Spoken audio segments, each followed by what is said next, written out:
Okay, hi Lilita. I hope we are good to start now. Yes, sir. We can start Okay. now. So before starting with the technical discussion, can you just give me your introduction?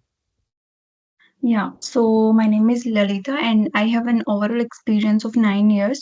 Currently, I'm working with DBS Bank from last 3 years as a cloud and DevOps engineer.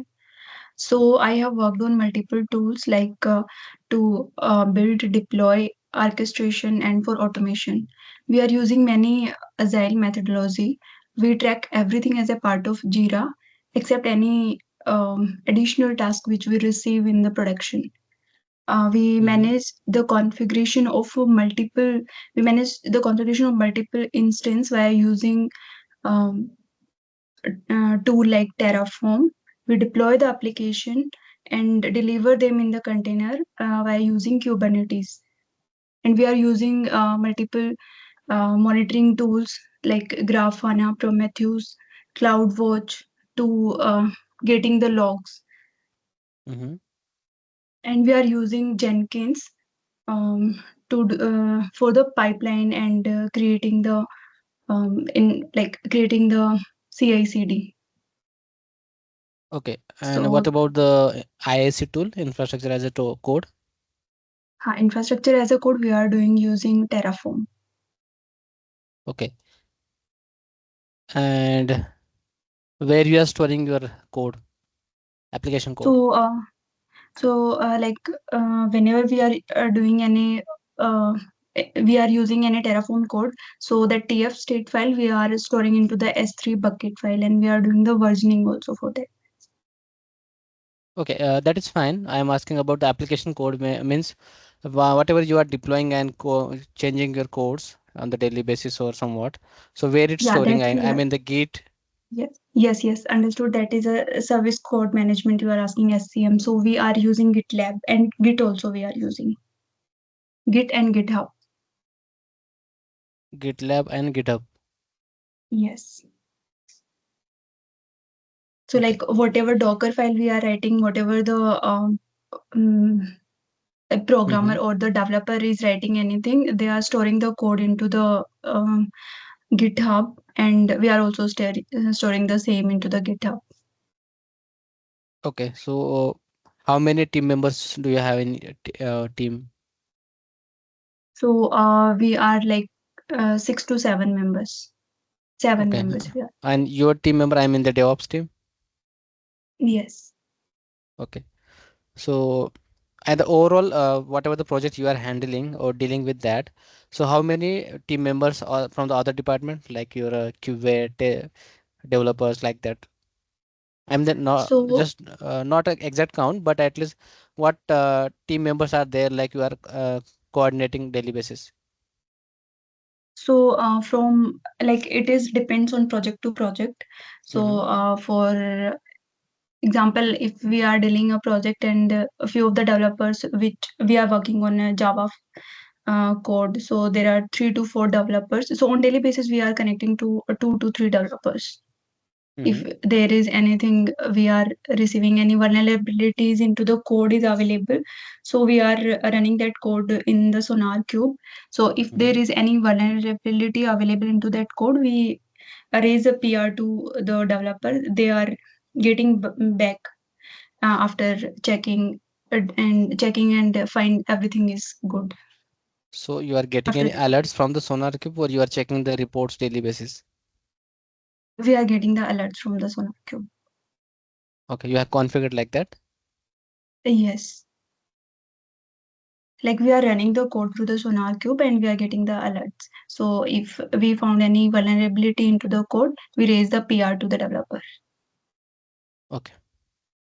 And for the PR, and then whatever the code fixes, bug fixes, what branching strategy you are following there?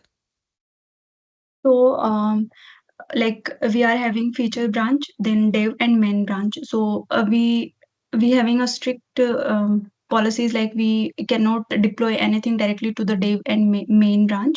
So Mm-hmm. whatever bug fixing or anything we are testing anything, so we are doing into the feature branch. Okay. After that only we are creating a um, PR to merge the code into. After testing and everything is fine, we can move to the dev branch. Hmm. And And who are in dev and reviewing main, your code?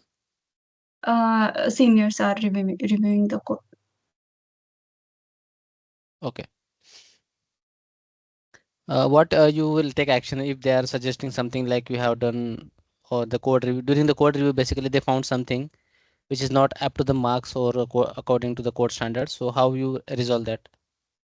Do you So face such we kind of review comments? Yes, sometimes we face the such kind of comments. So we take the help from them. We just understand like what exactly should be there. Accordingly, we Hmm. make the changes. So like sometimes we face like um, we have built a Docker file, and in Docker file or in a Helm chart or YAML file, we have given the different um, image tags. So both are not matching.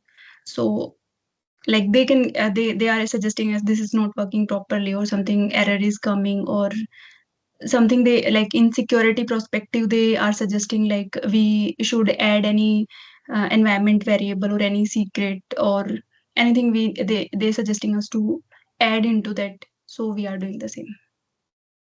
So how So many like AWS we are accounts are there? implementing. So like we are having a like we are using one AWS account.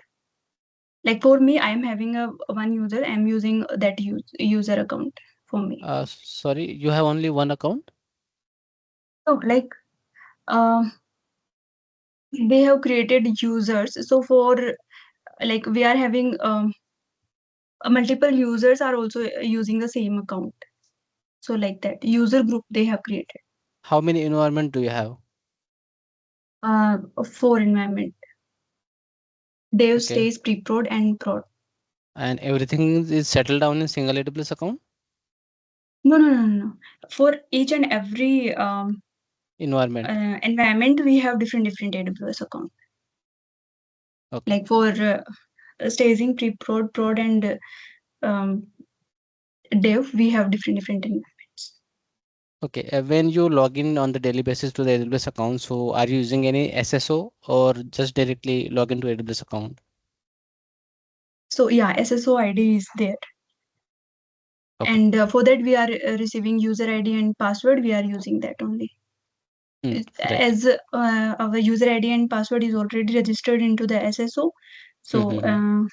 on the first time while we are joining, we are receiving user ID and password, and we are doing login by using user ID and password. Okay. So you have multiple environment, basically environment based on the AWS account. So do you get a chance to perform any auditing, or there are separate team who perform the auditing on the infrastructure side? Yeah, auditing is a different team. Okay. How frequently they audit the infrastructure? So like as per my knowledge, they are doing audit on every quarter. Every quarter. Okay. Good. Any concern they raise? Do you? Like security concerns, they suggesting like we can use more securities like that. Mhm. Okay. So as you said earlier, you have a 5 to 6 members, right, in your DevOps team. Yeah. So what other team members they work on the daily basis and how they assign the task? Do you have any TL there or who give the task assignment? Yeah, so like we are having sprints. So like Mm-hmm. sometimes we are receiving monthly sprint, or sometimes we are receiving 2 month of sprint. So in that sprint, we'll decide like what work is we are going to do, and what Mm-hmm. is the project is requirement, and each and everybody will be assigned the task into that sprint. After that, we are having a daily basis call. So Mm-hmm. in that we like uh, we are having a ticket. So in that ticket we are having the assigned task, and we have to perform on the daily basis, and we have to report all those like what we have done today, and Mm-hmm. like that we are updating the same into the ticket. So which Jira, sorry, ticketing tool you are using? Jira tool we are using. Jira tool. Okay. Are you maintaining any infrastructure documentation like run book something? Yes, yeah, we are like sometimes we call it cheat sheet also. So yeah, we are maintaining that document. So whenever we like run any command or whenever we are got stuck, we can use that document. Hmm. Playbook we are using. Yeah, Okay. So in the last in current organization, how many years you have completed? 3 years I have completed. 3 years. So in 3 years, what major activities you have performed or any troubleshootings? What things you have achieved as a you will get confidence over there? Yeah, so here I have hands-on experience on Terraform. Then Mm-hmm. I have used like earlier we were working into the VMs. Then we have upgraded into the Kubernetes. So we have Mm-hmm. moved to the Kubernetes now. So like my more exposure into the Kubernetes also here. Okay, so how you plan that to move out of on-premises to or VM to something on a Kubernetes? Yeah. So in VMs, so like if we need to in VMs, we are like by using Kubernetes in, for example, if we wanted to I move mean, from you migrate by using any third-party tool or you completely host a new application inside the Kubernetes like that. That I'm expecting.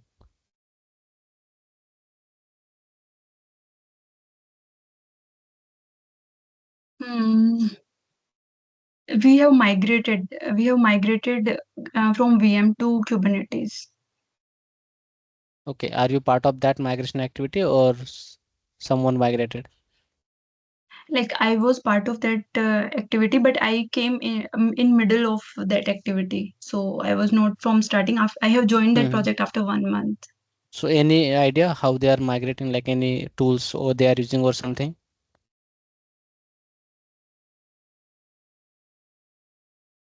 Maybe I'm not able to recall it currently. Yeah.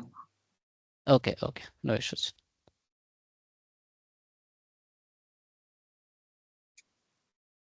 Okay, so whatever the projects you are handling now, can you just give me a little bit about idea about that? How you are managing, how you are building the pipeline like that? Yeah, so currently we are moving. We are having earlier we are having a IWF tool.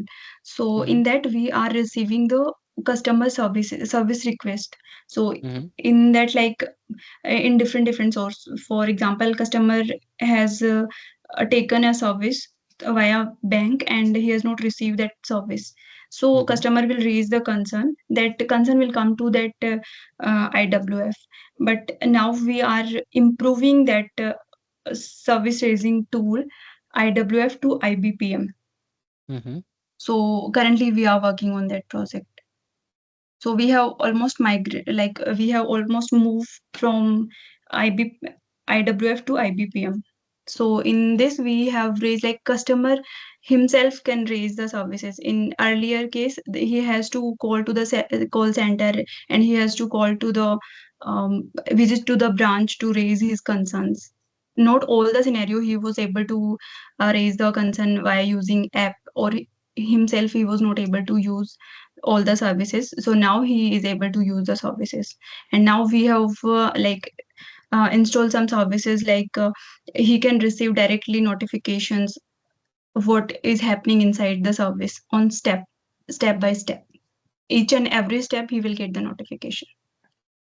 Okay, and how you build the CI/CD pipeline? How it works? So as I said, we are using Kubernetes. So Mm-hmm. in CI, we like developer will store his code into the GitHub, and Mm-hmm. we also building the and then we scan the source code through and then we find out any vulnerabilities is there, and then we assign to the developer. And if there is anything and big bugs, he will again store to the SCM. And we are also creating the Docker file, Sonar Mm-hmm. Cube, that tool. So and we are also creating the Docker file basis, like we are currently working on the Java application. So for that we use a Maven tool, and by using Maven we create var file and jar files. So that we call uh, packages. We create that Mm-hmm. packages, and we create the Docker file. After creating the Docker file, we push that, like we push that Docker image to the ECR. And in like we have to run some script. For that we have to log into the AWS. So we run a command like AWS login ECR, and we have to log into the Docker also. So prerequisites we should have into we should have tools like Docker and Maven and AWS. We should have all these things installed, and after that we can store the our Docker file into the uh, AWS ECR, that is a container registry. So this is the CI part. In CD part, we are creating Helm chart. In Helm chart, we run create Helm chart, and it will give us a template. In that template, we are having like um, deployment objects or any networking object like um, ingress controller or PVC, or environment objects like config map and secrets. So all Mm-hmm. these template we are receiving, and whatever modification we have to run, we are doing into that YML files. Mm-hmm. And then after completing all these things, we are like we are running kubectl apply. And for that we are having EKS cluster also to run the images. So to log in into the EKS cluster, we are first login to the console by using access key and secret key in AWS kubeconfig. After that, after uh, login into the console, we run a command AWS STS get caller identity. We find our ID or ARN number, or like username and password. After that we can log in into the EKS, AWS login EKS, and there is a command we can run that, and we can log in into the cluster, and we can check how many uh, ports are running, how many nodes are running inside the container. Is related to CD parts. You are mentioning that command in the pipeline, right? Jenkins pipeline. Yes. Okay. Any opportunity you get in the Argo CD or something, or any other tools, Argo, GitHub Actions like that? yeah, GitHub Actions I have used, but I have not used Argo CD. Okay, fine. So yeah, coming to the Git part. So I hope you already managing different stuff. So you also managing the Git, right? The application Yes, code yes. and okay. So what is Yeah, the yes. Git stash and when we use that?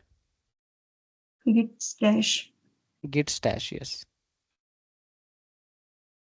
No, I have not used Git stash till now. Any command, any whatever the commands you are aware, just explain me about that.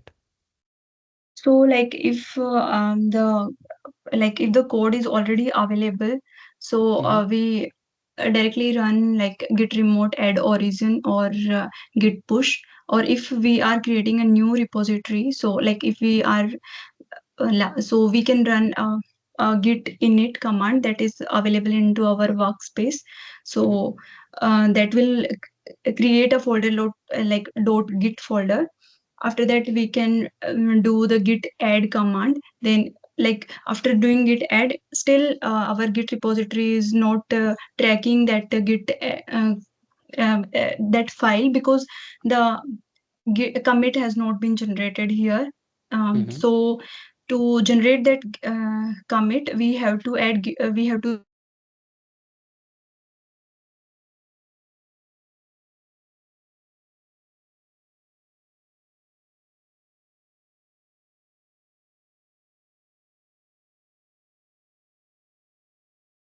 after doing git push, I'm not able to hear you. Is there any network issues?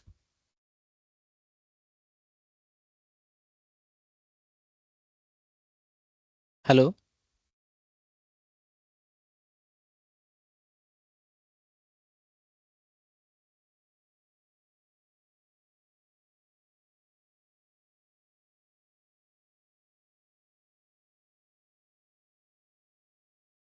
Hello, Hello. your Yeah, voice. am I Yeah, yeah. audible?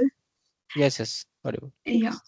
Yeah, sorry, there was some disturbance, so I don't know why the voice has gone. Maybe some network issue. Yeah. Yeah, so I was telling in for the git command. So in git init, we get a .git folder. After that, we do git add. While we do git add, the file will be into the workspace itself. So to create a commit, we need to run git add plus git commit hyphen m command. So now the commit will generate, but still it is a temporary git. It has not gone to the staging server. So Mm-hmm. after that we have to run a git remote add origin, and we need to give the url. So after that, once we run this command, that permanent commit will generate, and the git will start tracking that file. Then we can do git push. Then we can run the git push command, and we can push our code into the repository. Okay, so let's assume that you have done multiple commits in last 1 month. Somehow you want to recall or what we can say, you want to check basically. So last, let's say on the 5th of July, what changes you have pushed.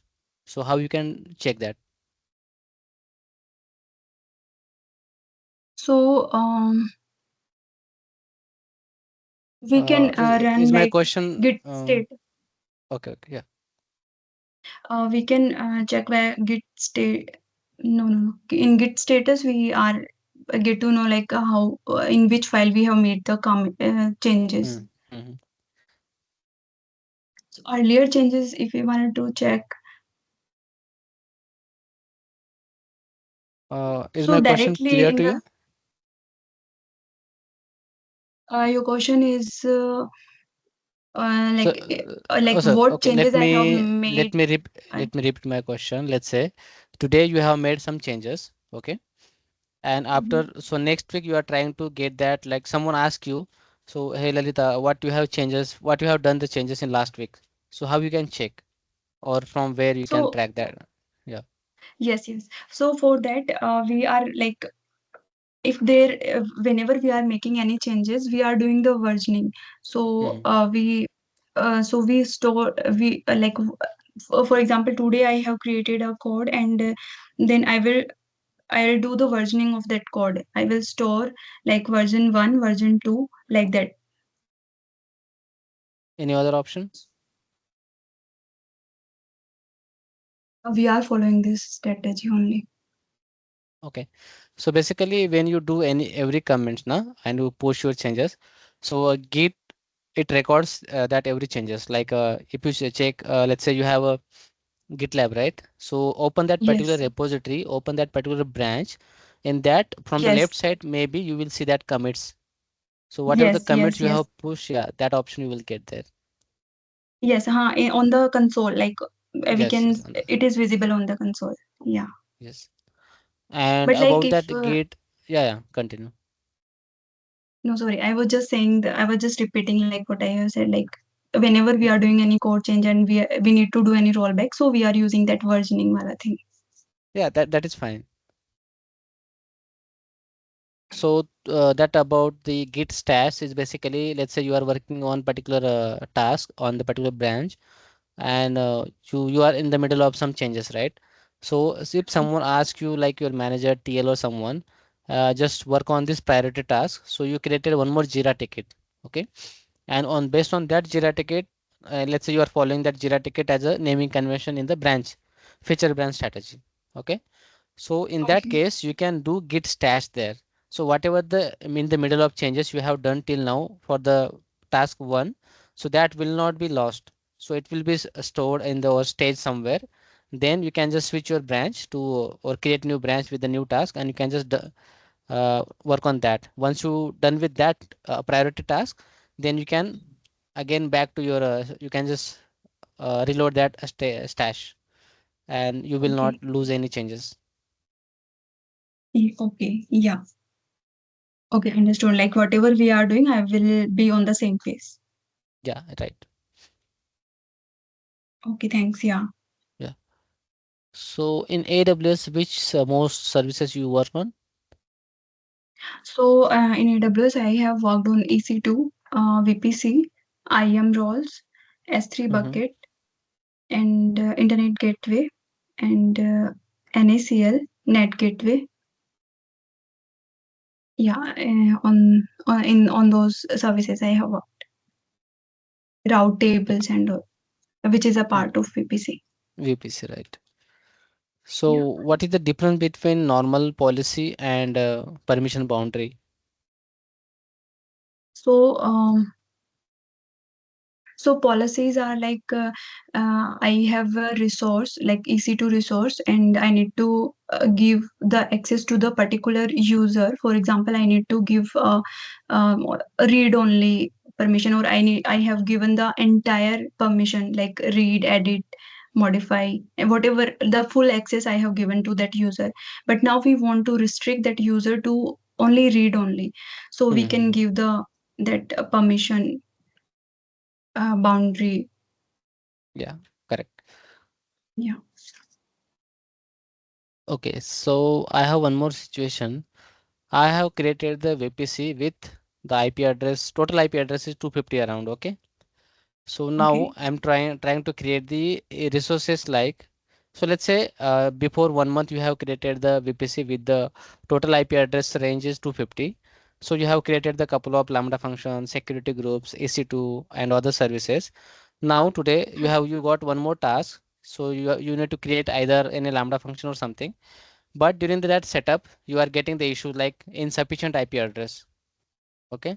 So how you can Yeah. resolve that? So, like we cannot use the IP address which we have already used. We Mhm. have to work only like whatever the IPs are left with us. We have to work only on those IPs. Yeah, but how you can resolve this issue? Insufficient IP available. So, there is a concept. For example,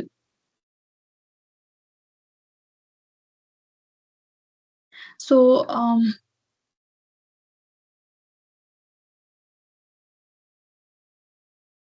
the exact answer I'm not able to recollect, but as Hmm. per my view, Hmm. um, if we are having the IP range between 0 to 255, Hmm. and we have to allow the IP to the outsider traffic, right? Your question was that only. No, no, I mean I have only 250 IP address, for example. And out of 250, when I try to create any resources like a security group or Lambda function, I'm getting the issues like insufficient IP address available. So how we can fix that issues? So basically you are trying to create more resources, but you don't have IP address available. IP address. Yeah, I understood. Yeah, So I'm not able if you visit the either VPC or EC2 service, from the left side, you will get the options network interface, if you remember. So Yes, from yes. there, you have to delete the unused network interface. When you try to create any resources or delete later on, so in that case, that network interface might be occupied. Okay. So in that Yes, case, you yeah. need to find out which network interface is unused. So those interface you can delete and then you can just create the more resources over there. Okay. Okay. Yeah, Yeah. understood. Thank you. Now coming to the Git part one more time. So what is the GitLab runner? Any experience do you have in that GitLab runners? Yeah, so earlier we used to say them Git slab. Now we are saying them GitLab runners. So in Mhm. GitLab runners, we are running the our pipeline, or we are running our jobs. Mhm. So GitLab runners are provided by GitLab itself also, but they are more chargeable. We can create our own runner also by using EC2. So Okay. it is basically to running the pipeline only, and we can create as per our requirement. Okay. What Like about the it is Git? working as a Yeah, I just live. yes. So what about the Git conflicts when it occurs and how you can fix it? So like multiple users are using giving the git commit. So Mm-hmm. like every users are having their own branch. So Mm-hmm. they are committing the resources into their own branch, and if they wanted to move their code to the uh, like from feature to the dev branch, they have to raise the PR. Mm-hmm. So if we are using this branching strategy, the conflict will not happen. So even if you are managing the Git branching strategy, then also you might there might be chances you will face that issue. So what could be the reason and how you can fix it? So we are having git, we can merge that code, or we can like we can check like which code matlab which user code is more effective. So Mm-hmm. we can do the mutual concern, we can communicate and we can resolve this issue, or we can do git Okay. merge. Which changes you want to merge basically? So for example, if I have made a um, I have done I have made some changes into the into a one line, and the other user also made changes into the same line. So we Mm-hmm. will check the who's which user is having like a more efficient efficiently write changes, like Yeah, which user is having. instead of saying efficient, like which changes you want to keep basically in the or merge into the main branch or your dev branch, something like that. So if something changes like value in for any features and you don't want to keep that feature, you have added some latest fixes or some changes. If you want to keep that changes, then you can just choose there. Like you have two options. Either you can modify the file or you can use that conflict editor there. You will see that option editor. So if you can Yes. open that, you will see the option accept your changes or accept their changes. Yeah. So like while accepting my changes and accepting the other person changes, we can do the mutual consent. Like while Yeah, he yeah, has right, made it the right. changes, then Yes, yes. then we can take the action accordingly. Yeah, right. So what about the Terraform? As you said, you work on that extensively. So Yes. in Terraform, what kind of activities you have performed? What kind of issues you occurred like that? So in Terraform, basically we are creating any resources while we are creating into the AWS. We are creating Mm-hmm. resources, and sometimes we are using a data source also. Mm-hmm. So like if we need to create a EC2, we are using Terraform to create that Mm-hmm. resource, or we So are using data. how you are managing in single main.tf file or module wise? We are having module wise files. We are having main.tf also, and like if we wanted to create any EC2 instance, so EC2.tf, or if you wanted to create any S3 bucket, so S3.tf, like that. And where your state files? So like a state file we are saving into the S3, and yeah, we are saving into the S3, and Mm-hmm. we are doing the versioning also for that.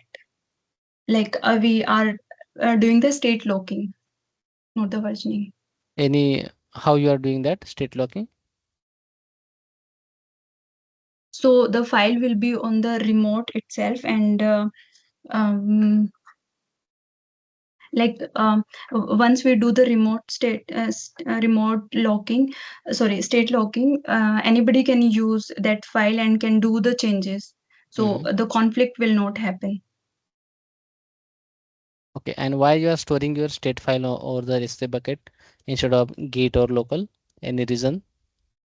Yeah, because state file is very important for us, because whatever Mm-hmm. resources we have created into that state file via using cloud, so everything is stored into that state file. And if we are going to create new resources, or if we wanted to make any modifications, that state file uh, everything will be scanned via the state file, and after reading that state file we can like create or we can make any modification into that file. If the state file we will lost that file, uh, Mm-hmm. we will not have the track, or if we run the command again, so it will create entire resources again, so it will become a Mm-hmm. mess.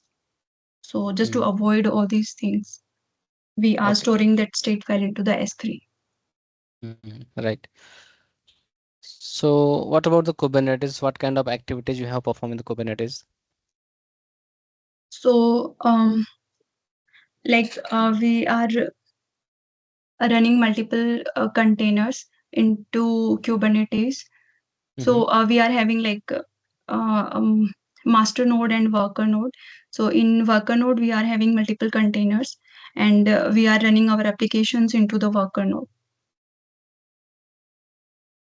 Okay. So for So have example, you if configured any auto scaling for the worker node? yes. Okay.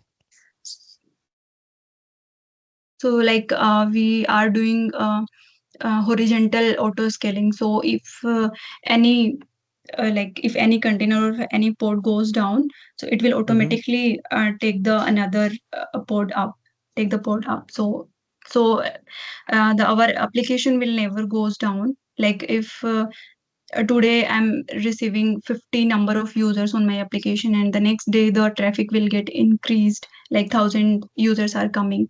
So Mm-hmm. this auto scaling part will help us to keep our application highly available all the time. And the Kubernetes pod where you monitoring So Kubernetes pod also we are monitoring through Grafana and Prometheus. and how And you are exporting the log from the pod to Grafana or Prometheus. so we are I mean, creating mm-hmm. like CloudWatch. So we like download some agents into the Mm-hmm. CloudWatch, and we are configured with the Grafana. So where use like we connect both of them, and we create the dashboards, and from CloudWatch we can take our like log file we can take. Okay.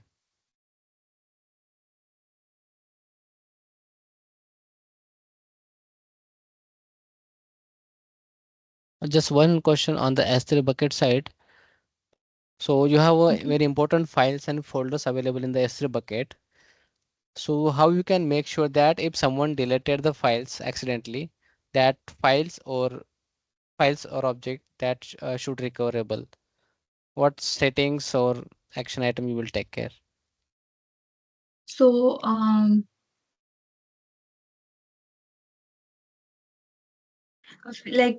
the terminology I'm not able to recollect, but we are taking backup of S3 files also. So if the S3 bucket file has got deleted, so that backup will be available for us to restore the data. Okay. So there is option like versioning. So if you not aware, Yes. you can just go through Yeah, that. S3 versioning. Yeah, yeah, yeah. Yeah.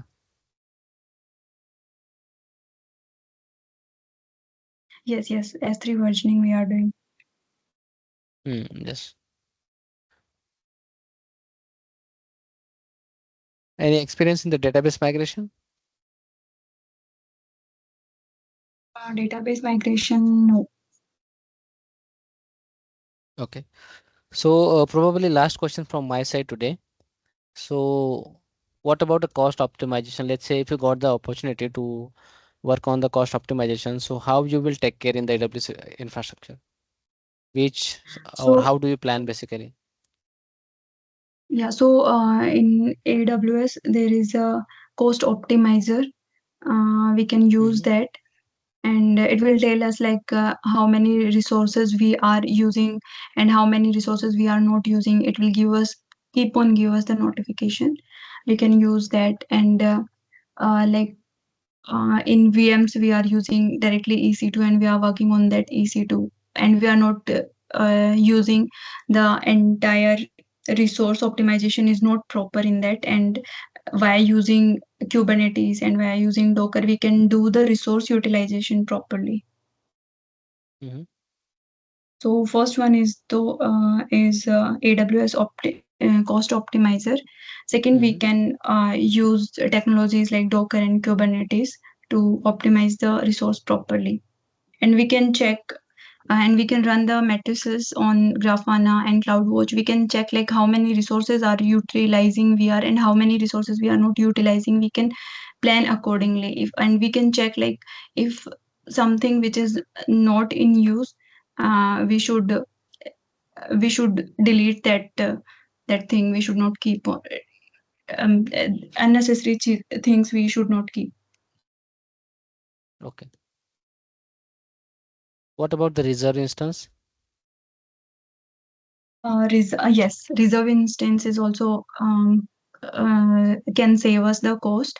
So reserve Mm-hmm. instance is one that um, we can buy the services from AWS for the long term, like for 3 years and for 5 years. So AWS will give us the major discount on reserve instances. Around 50%, right? Yes. Okay. Yeah, I think I'm almost done with this round. So just give me 1 second. Do you have anything? I just wanted to know like if there is any improvement for me to do, Okay, and if I got sure. selected, so um, what will be the task I need to perform on daily basis? So normally, let's say we know that every person not 100% perfect in the IT industry, but still, let's say the positive mindset will be very important. So let's say you got any new tasks in the project or any new tools like that. So how do you deal with this? So if there is any new task is coming, I will read. I will like if in our system, if are having any learning metrics, I will do those learning metrics. I will sit with the seniors. I will try to learn the things. So yeah, Mhm. I'm very optimized to learn the things. So I'll try to learn those things. Okay. So let's say any organization hired you. So what will be your first 6 month plan? So first, I will understand what is the architecture they are using, what the new things I need to add on my current skills, and Mhm. what is the organization expectations from my side. I will try to cover entire things, whatever I am lacking and whatever I know. So I will use all those things into the organization, and I'll try to give my best.